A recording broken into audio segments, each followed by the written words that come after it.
نواز شریف صاحب ایک رات خاموشی سے اس ملک سے فرار ہو گئے.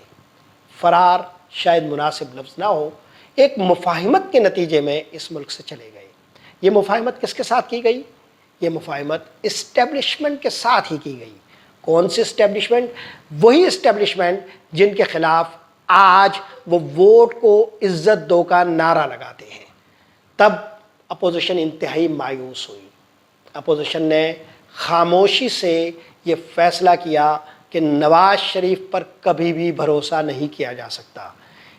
یہ نتیجہ جو اپوزیشن کی مختلف جماعتوں نے اخذ کیا، اس کی جھلکیاں آپ کبھی کبھی آصف علی زرداری صاحب کی زبان سے بھی سنتے ہیں.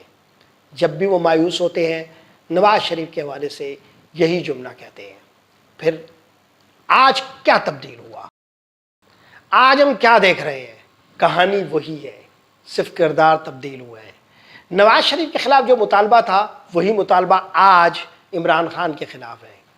اپوزیشن جو کچھ کر رہی ہے وہ پہلے وہی کچھ نواز شریف کے خلاف کر رہی تھی، اور حکومت آج جو کچھ کر رہی ہے وہی کچھ نواز شریف 1999 میں کر رہے تھے.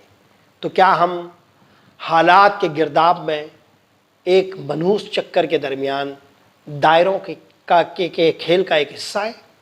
شاید ایسا ہی ہو. نتائج کیا ہوں گے؟ شاید وہی پرانے والے.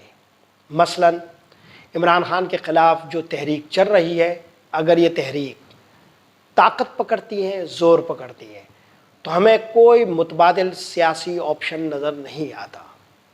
نواز شریف کی واپسی تقریباً ناممکن ہے، اور اسٹیبلشمنٹ کے ساتھ ان کا ماضی آج ایک بہت ہی خطرناک موڑ کے ساتھ ناقابل تغیر حالات سے آشنا ہو چکا ہے. ایسا لگ رہا ہے کہ نواز شریف کے اسٹیبلشمنٹ کے ساتھ تعلقات کبھی بحال نہ ہوں. لیکن خود نواز شریف کا معاملہ کیا ہے؟ نواز شریف آج بھی وہی کوشش کر رہے ہیں جو پس پردہ وہ کر رہے تھے.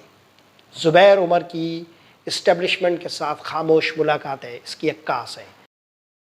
ہم دیکھ رہے ہیں کہ گنجائشوں اور رعایتوں کا موسم جو ہماری سیاست پر ہمیشہ طاری رہتا ہے، وہ شاید کچھ عرصے کے لیے تھم یا ختم ہو گیا تھا. تب پردے کے پیچھے اور تاریکیوں میں اسی کی التجائیں، درخواستیں اور گزارشیں کی جا رہی تھی. نتیجہ بھلے کچھ نہ نکلا ہو، لیکن اب بھی جو سیاست کی جا رہی ہے اس کے حوالے سے ایک مستحکم رائے یہی ہے کہ پیش منظر پہ کچھ بھی ہو، پس منظر میں بات لین دین کی اور تال میل کی ہے. کیا ایسا ہی ہے؟ اگر ایسا ہی ہے تو بھی کیا نواز شریف واپس پلٹ سکتے ہیں؟ شاید نہیں. داغستان کے نامور ادیب نے ایک بار کہا تھا کہ لباس عروسی اور کفن ایک ہی سوئی سے سیا جاتا ہے. نواز شریف کے اقتدار کا لباس عروسی اور اقتدار سے بے دخلی کا کفن ایک ہی سوئی سے سیا گیا. بقول سلیم کوثر، ایک ہاتھ کی جنبش میں در و بست ورنہ، گردش وہی، کوزہ ہے وہی، چاک وہی ہے. 1999 پر دھیان دیجئے اور آج 2020 کی سیاست دیکھیے. افسوس ہم صرف دائروں کے قیدی ہیں.